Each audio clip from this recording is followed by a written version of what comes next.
Hi, I'm Dave Tran. I went to West Ottawa High School, and then from there I started school at Michigan State University. Well, I'm Allison Van Dusen. I am a West Ottawa class of 2010, and then I went to Grand Valley and I'm class of 2015. I studied a major called Applied Engineering Science with a concentration in supply chain management. Criminal justice was my major, and then I minored in history and juvenile justice. My name is Yara Ramirez.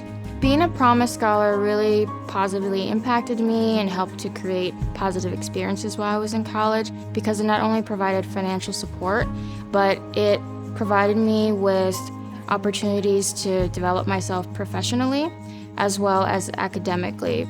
So I'm Dominique DeNooyer, and I'm the son of Bob and Colette DeNooyer. I'm Nicole DeNooyer, and I am Bob and Colette's oldest child and their only daughter. I think there's always been a focus on contributing. My dad read a book, I think it was called Pelicano, and he came back and really got excited about, like, you need to level the playing field. And I think if you're gonna give people the opportunity to climb the ladder or better themselves, they have to have an education, and college education was really important. My name is Tim Hemingway. So I got to know Bob when we moved here in 1985. And I got a call one day saying, Tim, could you come by the dealership for coffee on Saturday morning? And I said, sure.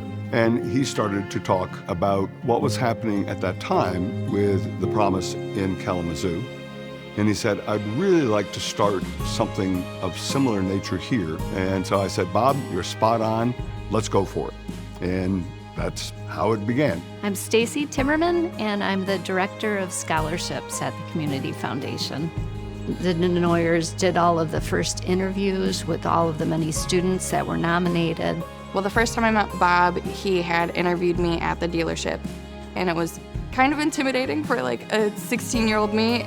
It was definitely a bit nerve-wracking at first, but just the way Bob and Colette DeNooyer are, they're very inviting and kind individuals. He was such like an open, honest, warm person that it was easy to communicate with him.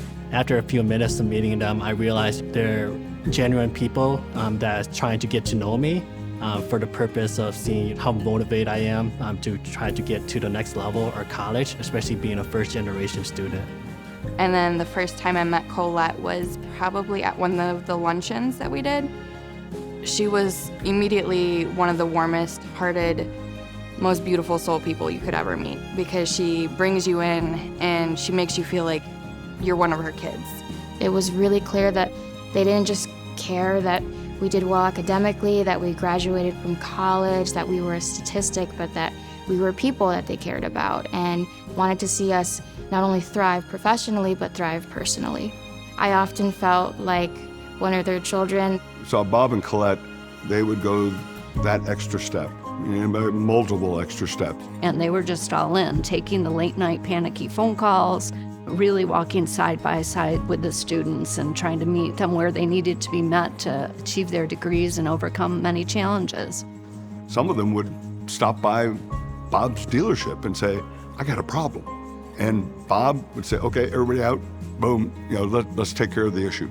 So I remember that my dad came in and he was talking to us. He's like, hey, we got a problem. Mike Gorehouse talked to us and he's like, there's like another 6 or 7 candidates that we really feel are exceptional and well-deserving. And it's a tough year, but he's like, hey, we don't have the funding. And so my dad was thinking, he's like, man, I almost couldn't sleep at night. Bob really can't say no. So what he did then is he went to existing donors that were giving quite heavily to the program already, knocked on their doors. I think he caught one person he was in his pajamas and asked for more money so that we didn't have to turn any students away that year.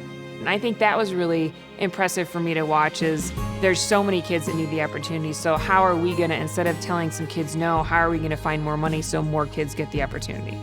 I would like Bob and Colette to know that through the Promise Scholarship program that they established, they impacted my life by giving me the opportunity to break the cycle of poverty and lack of education that was ongoing in my family. Coming to the United States, trying to get that American dream by meeting the DeNooyers, saw that, this is really a land of opportunity. For me to be a first-generation college student, I can't say thank you enough from myself and my parents. It's without a doubt one of the most impactful things that's happened in my life, let alone the numerous other students that have had this opportunity, because I can tell you where I would have ended up would not be where I am today without them.